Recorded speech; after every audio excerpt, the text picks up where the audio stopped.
ഈ പെൺകുട്ടിയൊന്ന് നോക്കിയപ്പോഴാവട്ടെ അവളുടെ ചുറ്റും അപ്രതീക്ഷിതമായി പ്രേതങ്ങളെ കാണുന്നു. പേടിച്ചിരണ്ട പെൺകുട്ടി ഓടാൻ തുടങ്ങുന്നുണ്ടെങ്കിലും പെട്ടെന്നൊരു യുവാവിന്റെ മേലേക്ക് ഇടിക്കുന്നു. ആ യുവാവട്ടെ അവളെ പോകാതെ തന്നെ അവിടെ തടഞ്ഞു നിർത്തിയിട്ട് ആ പ്രേതങ്ങൾക്ക് നേരെ ഒന്ന് അലറുന്നുണ്ട്.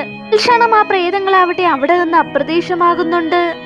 സന്തോഷത്തോടെ തന്നെ പെൺകുട്ടിയുടെ നേർക്ക് തലതിരിച്ച് അവളുടെ പ്രശംസയ്ക്കായി കാതോർത്തു നിൽക്കുന്നുണ്ട്.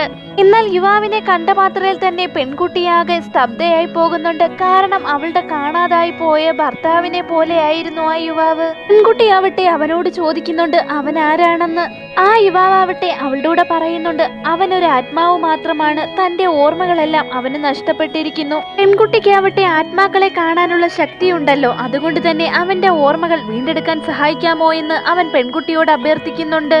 തീർച്ചയായും ഈ ആത്മാവിന് തന്റെ ഭർത്താവുമായി എന്തെങ്കിലും ബന്ധം കാണുമെന്ന് കരുതിയ പെൺകുട്ടിയാവട്ടെ ആ യുവാവിന്റെ അഭ്യർത്ഥനയെ സമ്മതിക്കുന്നുണ്ട്. തന്റെ ഭർത്താവ് കാണാതായതിന്റെ പിന്നിലെ കാരണങ്ങൾ കണ്ടെത്താൻ ഈ യുവാവ് വഴി സാധിക്കുമെന്ന് അവൾ കരുതി. ഇങ്ങനെ ആ യുവാവുമായി പെൺകുട്ടിയാവട്ടെ അവളുടെ വീട്ടിലേക്ക് പോകുന്നുണ്ട്. ഈ സമയത്ത് യുവാവ് അവളോട് പറയുന്നുണ്ട് 7 ദിവസത്തിനുള്ളിൽ അവന്റെ ഓർമ്മകൾ വീണ്ടെടുക്കാൻ സാധിച്ചില്ലെങ്കിൽ ആത്മാവായ അവനാവട്ടെ ഈ ഭൂമിയിൽ നിന്ന് അപ്രത്യക്ഷമാവുമെന്ന്. അങ്ങനെ പെൺകുട്ടി അവനോട് ചോദിക്കുന്നുണ്ട് ഏത് രീതിയിലാണ് അവനെ അവൾ സഹായിക്കേണ്ടേ എന്ന്. എന്നാൽ യുവാവ് അവളോട് പറയുന്നുണ്ട് അവനാവട്ടെ പ്രത്യേകതരം വിചിത്രമായിട്ടുള്ള കുറെ ആത്മാക്കളുമായി കണക്ഷൻ ഉണ്ടെന്ന്. ആ ആത്മാക്കളുടെ ആഗ്രഹം സബലീകരിച്ചു കൊടുത്താൽ തീർച്ചയായും തന്റെ ഓർമ്മകൾ വീണ്ടെടുക്കാൻ സാധിക്കുമെന്ന് അവൻ പെൺകുട്ടിയോട് പറയുന്നു.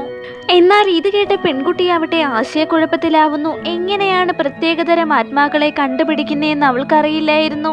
എന്നാൽ ഈ സമയത്ത് യുവാവ് അവളുടെ അടുത്ത് പറയുന്നുണ്ട് ആ പ്രത്യേകതരം ആത്മാക്കളാവട്ടെ അവളുടെ അടുത്തേക്ക് തീർച്ചയായും എത്തുമെന്ന്.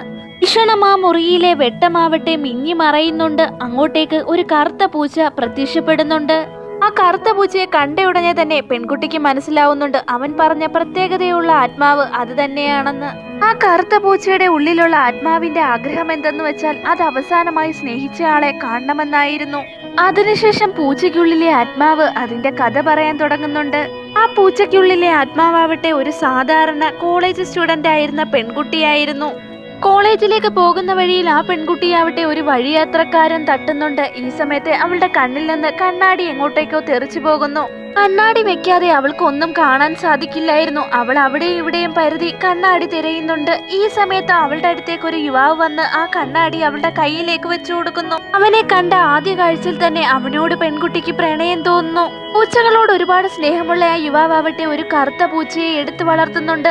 ആ പെൺകുട്ടിയുടെ മരണശേഷം അവൾ ഒരു കറുത്ത പൂച്ചയായി മാറുകയായിരുന്നു.